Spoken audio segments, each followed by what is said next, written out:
5, 4e, 7. Nous nous retrouvons pour une vidéo, 7e vidéo de cours et 3e vidéo sur la révolution industrielle. Nous avons commencé la dernière fois à regarder ensemble et à analyser certains extraits du film Germinal, tiré de l'œuvre d'Émile Zola, du même nom, Germinal. Nous allons continuer cette étude.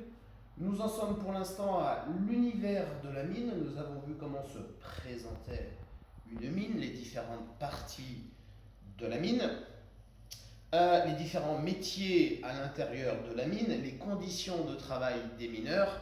Nous allons voir également les risques encourus par les mineurs au XIXe siècle, des risques très importants. Et nous finirons cette vidéo par l'univers des mineurs, autrement dit leur manière de vivre et leur habitat, ainsi que l'univers bourgeois, autrement dit les propriétaires des mines de charbon. Quel est leur mode de vie et quel est leur habitat. Retournons voir nos fameux extraits, nos gestes d'usage. Bien sûr, Dédé la grenouille est toujours fidèle au poste. C'est parti.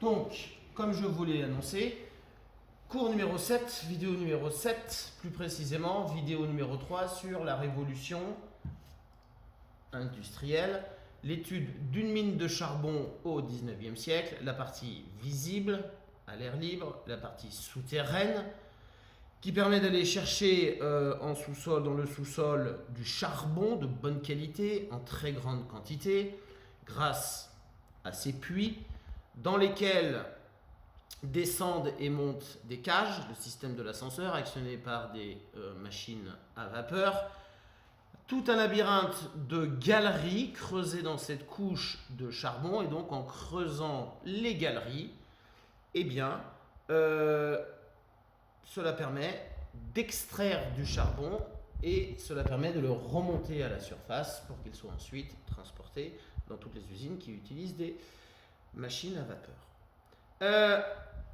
La dernière fois, nous avions vu cet extrait. Alors, je le repasse rapidement puisque je m'étais rendu compte que l'image n'était pas très bonne.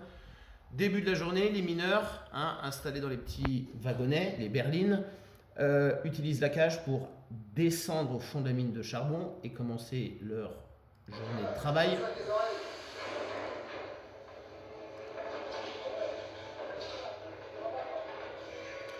Donc, une magnifique vue de ce qu'est un puits, la cage, actionnée par la machine à vapeur.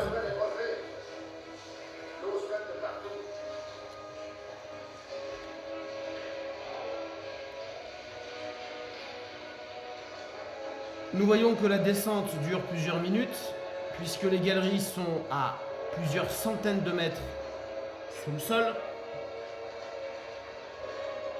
Étienne Lantier, donc notre héros, et c'est à travers ses yeux que nous découvrons l'enfer de la mine de charbon.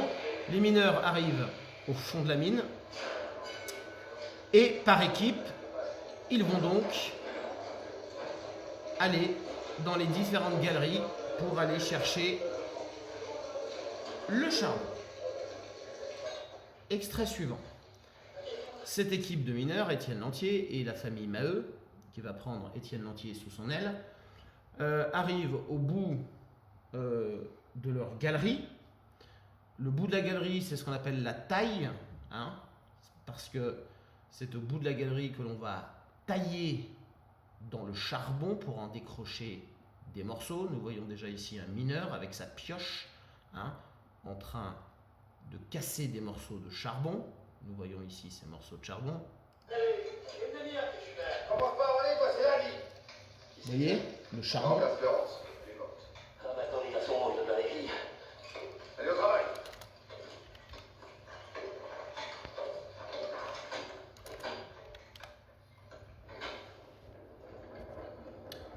Pendant que certains mineurs cassent des morceaux de charbon, d'autres avec des pelles mettent ces morceaux de charbon dans des berlines, des petits wagonnets, hein, qu'ils vont pousser sur des rails installés dans les galeries.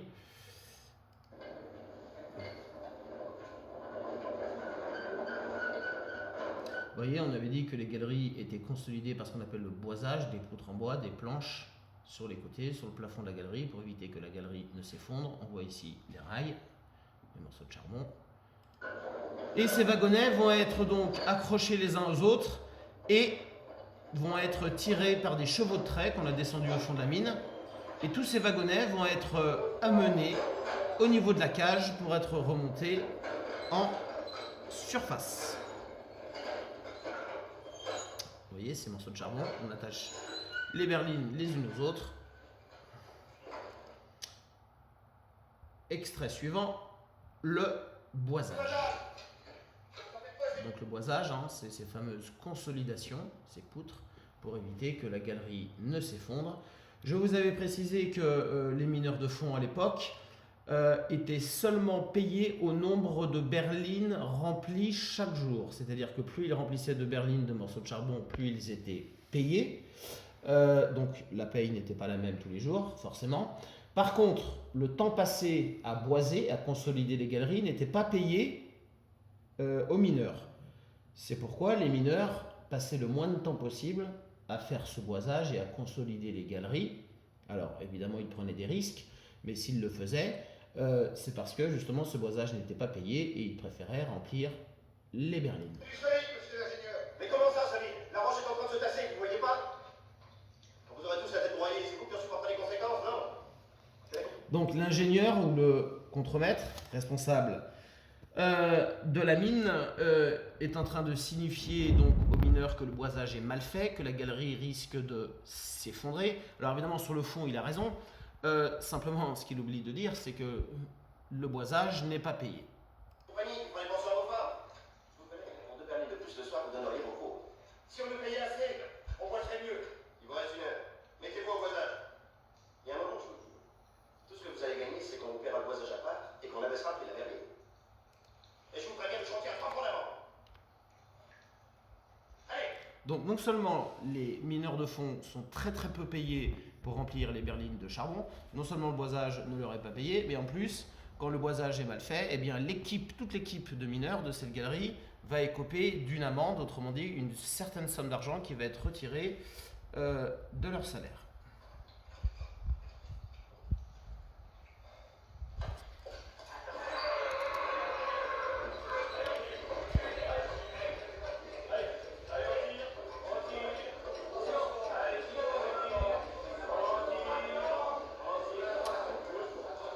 Alors, dans cette scène, nous voyons qu'un cheval de trait, hein, donc ces chevaux très puissants, très musclés qui permettent de tirer les berlines, un nouveau cheval de trait est descendu au fond de la galerie. Je vous avais dit, hein, quand ces chevaux descendent au fond des mines pour travailler dans les galeries, ils ne sont jamais remontés, ils ne revoient jamais la lumière du jour, ils sont descendus par le puits.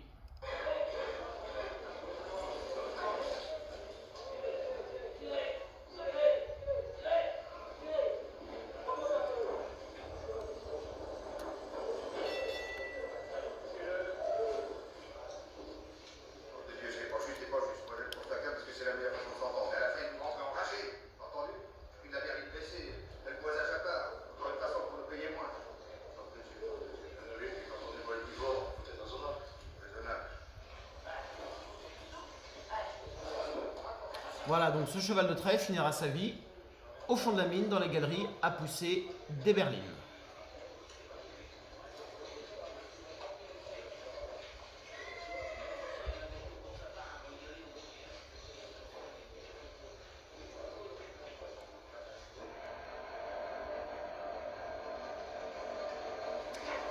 Voilà. C'est la fin de la journée. Pour les équipes de mineurs, ils remontent à l'air libre par la cage.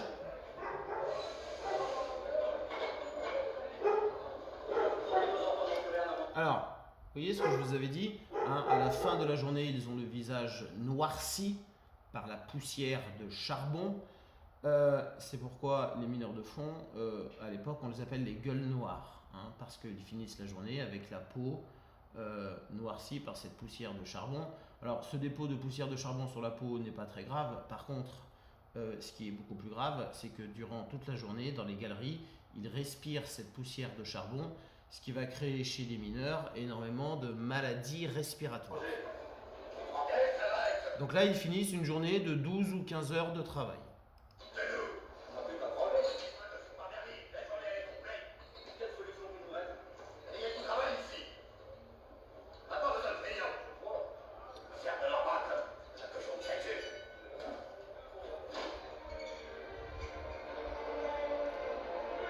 Donc là, le charbon remonté à la surface, qu'on va mettre sur le terril, ce gros tas de charbon.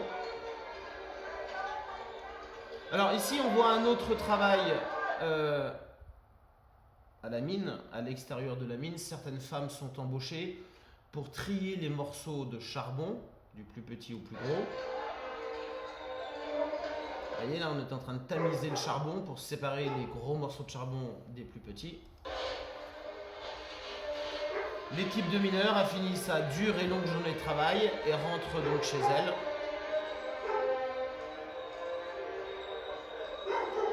Donc, des journées de travail entre 12 et 15 heures, 6 jours sur 7, hein, un seul jour de repos. Intéressons-nous maintenant aux dangers auxquels sont exposés les mineurs. Premier danger, les éboulements. Il était fréquent que les galeries s'effondrent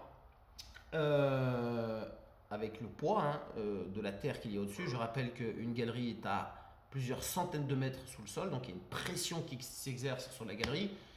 Les galeries ne sont pas toujours bien boisées, et même quand elles sont bien boisées, il est fréquent que des éboulements se produisent. C'est ce que nous allons voir dans la scène suivante.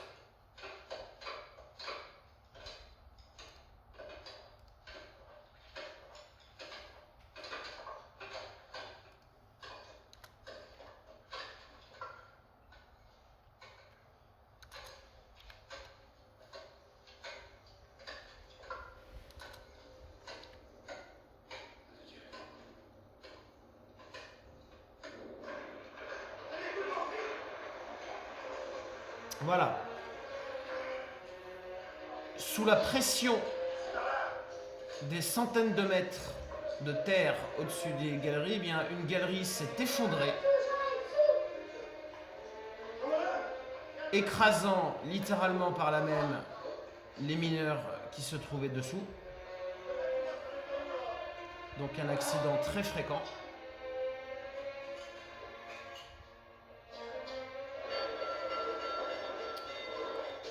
Deuxième risque, ce qu'on appelle les coups de grisou. Il faut savoir que dans ces très grosses couches de charbon dans le sous-sol, eh bien dans ces couches de charbon, il y avait des petites poches, des cavités, dans lesquelles se trouvait un gaz qu'on appelait le grisou. Et ce gaz était extrêmement inflammable et explosif. Cela veut dire que lorsqu'une flamme était en contact avec ce gaz, ce grisou, emprisonné dans le charbon, eh bien, se produisait une explosion très puissante. C'est pourquoi les lampes devaient être totalement hermétiques, d'où le travail très important du lampiste dont nous avions parlé. Le lampiste, c'est celui qui distribue les lampes aux mineurs avant qu'ils ne descendent au fond de la mine, et c'est le lampiste qui est chargé de l'entretien de ces lampes pour qu'elles soient étanches, le plus hermétique possible. Et dans cette scène, nous allons voir que ce mineur, en creusant le charbon, eh bien, il a percé une poche de grisou, ce gaz, et sa lampe n'étant pas étanche, eh bien, va se produire une explosion qu'on appelle le coup de grisou. Donc un autre danger très important pour les mineurs.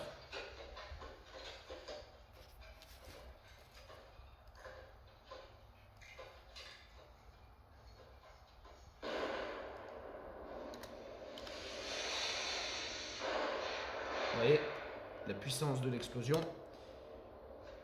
Évidemment, peu de chance d'en réchapper. Alors, nous allons maintenant nous intéresser non plus à l'univers de la mine, autrement dit les différentes parties de la mine, l'intérieur de la mine, les différentes tâches à effectuer dans la mine, les différents dangers de la mine, nous allons nous intéresser à l'univers des mineurs en dehors de la mine. D'abord leur habitat, où vivaient-ils, et puis leur mode de vie. Alors, les mineurs, il faut savoir qu'ils habitaient dans des maisons qui étaient toutes identiques. Ces maisons appartenaient au propriétaire de la mine, qui est un bourgeois, et donc ce bourgeois louait ces maisons aux mineurs. Nous allons voir de petites maisons, au rez-de-chaussée une pièce unique pour tout le monde, une pièce à vivre, à l'étage une seule chambre. Ces maisons disposaient également d'un petit jardin dans lequel les mineurs pouvaient faire un petit potager pour agrémenter un petit peu leur nourriture. Dans cette scène, nous voyons la mère de famille qui, elle, ne descend plus à la mine, elle s'occupe des enfants les plus jeunes, et dès que les autres membres de la famille sont rentrés de la mine, sa première tâche, c'est de faire bouillir de l'eau pour laver les vêtements, également faire chauffer de l'eau pour que les mineurs puissent se laver, puisqu'ils ont la peau entièrement noire.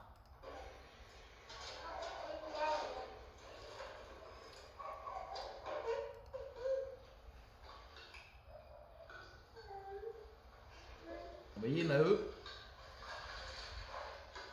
Alors, certains mangent en rentrant de la mine, pendant que d'autres vont se laver, au fur et à mesure, dans une pièce unique.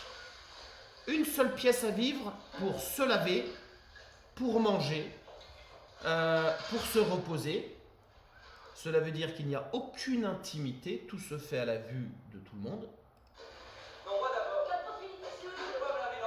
Dès qu'un membre de la famille a fini de se laver, eh bien les autres se lavent à leur tour. Donc vous voyez, des maisons très rudimentaires, sans aucun confort. La mère de famille également va faire bouillir les vêtements, noircis de charbon.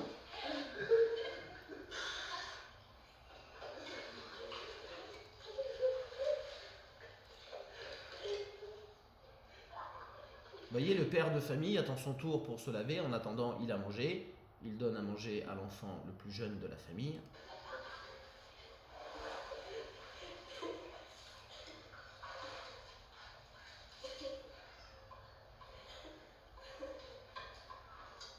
Donc, un logement très petit, aucune intimité, beaucoup de promiscuité. On est les uns sur les autres. Vous voyez, aucun confort, une maison très rudimentaire. Les maisons sont toutes les mêmes. On verra une vue de la rue de ces maisons des mineurs tout à l'heure, et des maisons donc qui appartiennent au propriétaire de la mine et que le propriétaire de la mine loue aux mineurs.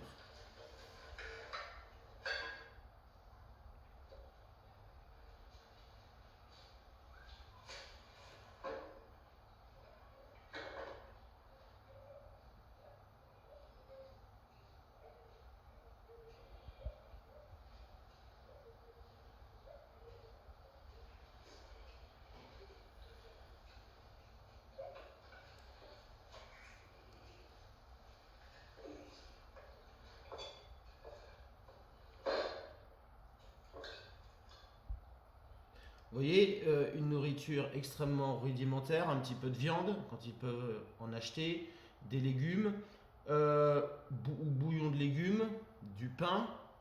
D'ailleurs, le plus souvent, les mineurs achètent cette nourriture à crédit chez l'épicier du coin. C'est-à-dire que l'épicier du coin leur fait crédit aux mineurs, et les mineurs doivent rembourser, mais les mineurs s'endettent.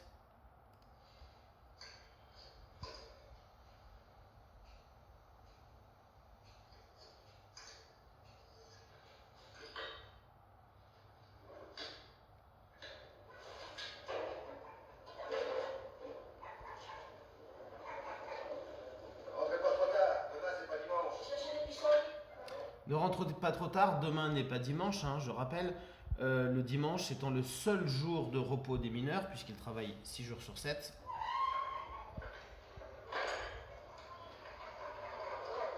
Voilà. Donc là, on a une très belle vue du quartier des mineurs. Vous voyez, ils vivent tous dans des maisons quasi identiques qui appartiennent aux propriétaires de la mine. La rue s'anime, c'est la fin de la journée. Alors, nous allons maintenant regarder l'univers bourgeois. Autrement dit, l'univers, le mode de vie, l'habitat des bourgeois qui possèdent ces mines. Évidemment, un univers totalement différent.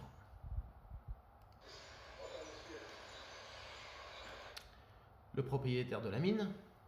Bonjour monsieur, ici nous avons le jardinier. Donc déjà des bourgeois évidemment très riches, ils possèdent la mine. Ils récupèrent tous les bénéfices de la vente du charbon. Donc une très grande propriété, un grand jardin, des domestiques, un jardinier. Voyez l'intérieur de la maison, beaucoup plus luxueuse que celle des mineurs. J'en ai profité pour venir vous saluer, tu as bien fait. Comment vont tes filles? Magnifique, Jeanne, lâche pas. Vous voyez, hein, évidemment, le luxe de la maison. Et Cécile? La femme du propriétaire de la mine. Elle sentira l'odeur de la brioche. Elle va sûrement se réveiller. Et son mariage avec le jeune Desgraines? C'est dans l'air, hein? Mais rien de tout. Eh bien quoi, on a déjeuné sans moi? Tu t'en remercies. Vous voyez, la fille du propriétaire de la mine a tout loisir de faire la grasse matinée. Elle vit dans le luxe, alors que les jeunes gens du même âge qui appartiennent à l'univers des mineurs, à ce moment-là de la journée, sont déjà au fond de la mine.